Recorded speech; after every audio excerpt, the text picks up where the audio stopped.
So this is just a super quick little guide for those of you who are having trouble turning on the webcam on your MacBook.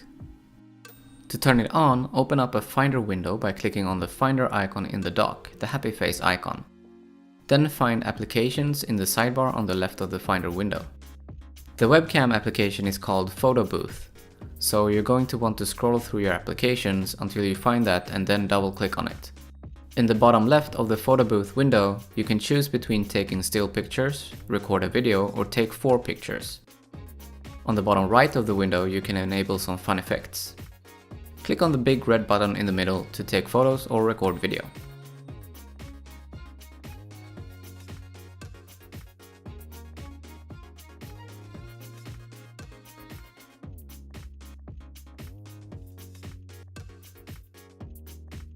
Thanks for watching, and don't forget to subscribe for more tutorials on how to use your Apple devices.